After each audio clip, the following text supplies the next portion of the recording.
Good morning everyone, I'm Rob and I'm on my NHS placement as a student dietitian. So this is week 7. This morning I've been doing an MDT, so it's a multidisciplinary team meeting. Due to COVID, these are generally being run over Teams, so I've logged in on my laptop and I've been able to watch them discussing the head and neck cancer caseload. Very, very complex, a lot of terminology to get used to. In particular, the grading of cancers uses a letter and number system, so I'm going to have to become familiar with those. But it's definitely a very specialist area of dietetics. But I can imagine the management is very similar to nutrition support, where we're ensuring that patients are getting enough calories and enough protein and taking into account any difficulties. So for example, the head and neck patients may have had either parts of their jaw removed or parts of their tongue, or they've had operations on their neck. So as you can imagine, that's going to affect their ability to eat and drink or to swallow. So lots to take into consideration, but an interesting area nonetheless. For this afternoon, I'm going to be heading down to the wards to do 3 assessments. These, I believe, are also alcoholic liver patients, the same as yesterday. So the idea is I'm going to consolidate my learning, put into place all the tips that I picked up, and have a good discussion. I'm not sure if I'm going to be able to engage with the patients as much today because this is a closed ward, so that means that there are positive cases of COVID, and the reason I'm going down later is that as part of the department trying to minimise any cross-contamination. We're going to the closed wards towards the end of the day, so we're not carrying any germs around the hospital, or that's the idea. So I'll be changing into my scrubs for that. On the way in, I was listening to the usual Sigma podcast, and today's episode was about salt. And we covered this quite a lot in university, and I'd kind of forgotten and didn't quite appreciate within dietetics the importance of really understanding the basics clearly, and ultimately it's these basics that a lot of the positive health outcomes come from. I think salt hasn't been kind of as sexy a topic as perhaps fats have been over the last couple of years, but it makes a huge difference to things like cardiovascular disease, specifically hypertension, so high blood pressure, because that can have a huge impact on stroke and heart attacks and just general cardiovascular damage. So I believe, remembering from my studies, which was quite a while ago now, the World Health Organization recommend that 5 grams and that's 5 grams of salt, which would be a lower amount of sodium, is the kind of upper limit that we should be taking on board.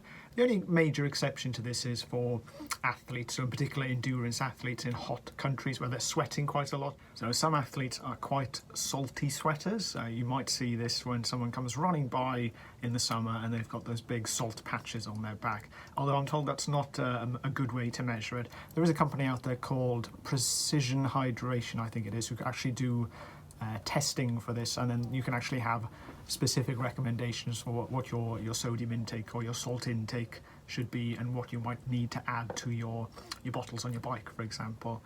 But again, very different case scenarios between specific recommendations for athletes versus general public health guidance. So I think, look for that 5 grams a day. And they just touched on, in the UK, we're quite good now that there's been a lot of reformulation, so reducing the amount of salt that's added to things like ready meals or breads, and we have seen big reductions and positive effects within the community at large.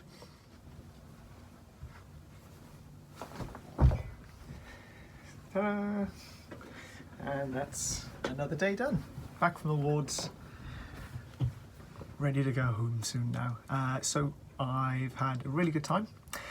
We assessed 3 liver disease patients. One of them was discharged and 2 of them are going to continue, querying an NG for one of them. So that was interesting because most of my previous experience around introducing NG feeds has been in very elderly, frail ONS, so oral nutrition supplement patients, where perhaps that's not been sufficient.